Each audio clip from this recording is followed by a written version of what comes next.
Welcome back Purni YouTube express. ఈరోజు Telangana special సర్వపిండి అండి నా స్టైల్లో చేసి చూపిస్తున్నాను. అందరికీ తెలిసే ఉంటుంది, తెలియని వాళ్ళ కోసం ఈ వీడియో మరింత టేస్టీగా చేసి చూపిస్తున్నాను. చాలా హెల్దీ టేస్టీగా ఉంటుంది. ముందుగా అయితే మన ఛానల్ని సబ్స్క్రైబ్ చేసుకోండి. ఈ సర్వపిండి కోసం ఒక మిక్సీ జార్లోకి 7-8 పచ్చిమిర్చిని మీ కారం తగినట్టుగా వేసుకోండి. ఇప్పుడు ఇందులోకి 5-6 వెల్లుల్లి పొట్టు తీసి వేసుకోండి. 1/2 టేబుల్ స్పూన్ జీలకర్ర వేసుకొని కొద్దిగా కోర్సుగా కచ్చాపచ్చాగా మిక్సీ పట్టుకోండి. కొంతమంది పచ్చికారం ప్లేస్లో కారం పొడైనా వేసుకుంటారండి. అలా కాకుండా ఇలా వేసుకుంటేనే టేస్ట్ కానీ ఫ్లేవర్ కానీ బాగుంటుంది. ఇప్పుడు ఒక గిన్నెలోకి 1 కప్పు బియ్యం పిండిని వేసుకోండి. ఇప్పుడు ఇందులోకి మనం మిక్సీ పట్టుకున్న పచ్చిమిర్చి పేస్ట్ని వేసుకోండి. అలాగే ఇందులోకి కలర్ కోసం 1/2 టేబుల్ స్పూన్ పసుపు, ఒక చిన్న ఉల్లిగడ్డని కట్ చేసుకొని వేసుకోండి. అలాగే 2-3 టేబుల్ స్పూన్ల వేయించి పొట్టు తీసుకున్న పల్లీలు, ముందుగా నానబెట్టుకున్న శనగపప్పు 1 టేబుల్ స్పూన్ వేసుకోండి. అలాగే కొద్దిగా కరివేపాకు తరుగు వేసుకోండి. 2 టేబుల్ స్పూన్ల నువ్వులు వేసుకోండి. నువ్వులు వేసుకుంటే చాలా బాగుంటుందండి. ఇప్పుడు రుచికి తగినంతగా ఉప్పు వేసుకొని బాగా కలుపుకోండి. మీకు కనుక 2-3 రోజులు సర్వపిండి నిల్వ ఉండాలంటే ఉల్లిగడ్డని స్కిప్ చేయండి. ఇన్స్టెంట్గా అప్పటికప్పుడు చేసుకోవాలనుకుంటే ఉల్లిగడ్డను వేసుకోండి. ఉల్లిగడ్డ వేసుకుంటేనే టేస్ట్ బాగుంటుందండి. ఇప్పుడు కొద్దిగా వాటర్ని వేసుకుంటూ చపాతీ పిండి కంటే కొద్దిగా సాఫ్ట్గా కలుపుకోండి.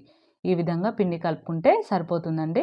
ఈ విధంగా పిండి కలుపుకొని పక్కకు పెట్టుకోండి. మరి సర్వపిండి చేసుకోవడానికి మీ దగ్గర ఉన్న అల్యూమినియం ఏవైనా కడాయిలు కానీ ఇలాంటి గిన్నెలు కానీ వాడుకోవచ్చు. లేదా ఇలా కాస్ట్ ఐరన్వి ఏవైనా ప్యాన్లు ఉంటాయి కదా, దోశ ప్యాన్ పైన అయినా చేసుకోవచ్చు. ఈ దోశ ప్యాన్ పైన చేస్తే తీసుకోవడానికి ఈజీగా ఉంటుంది మనకి. అలాగే బాగా కాలుతుంది, అన్ని వైపులా మంచిగా కాలుతుంది. కాబట్టి నేను ఈ కాస్ట్ ఐరన్ దోశ ప్యాన్ పైన చేసుకుంటున్నాను.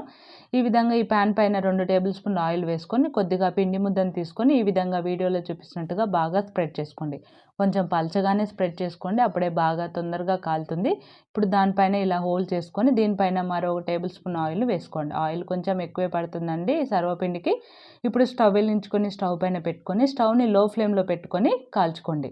అల్యూమినియం గిన్నెలో చేసుకునేటట్టయితే అల్యూమినియం గిన్నెకి ఫస్ట్ 2 టేబుల్ స్పూన్లు ఆయిల్ వేసుకొని దానిపైన పిండి ముద్దను పెట్టుకొని ఈ విధంగా బాగా స్ప్రెడ్ చేసుకొని హోల్స్ చేసుకొని దాని మీద కూడా కొద్దిగా ఆయిల్ వేసుకొని స్టవ్ వెలిగించుకొని స్టవ్ పైన పెట్టుకొని స్టవ్ని లో ఫ్లేమ్లో పెట్టుకొని మూత పెట్టుకొని కాల్చుకోండి.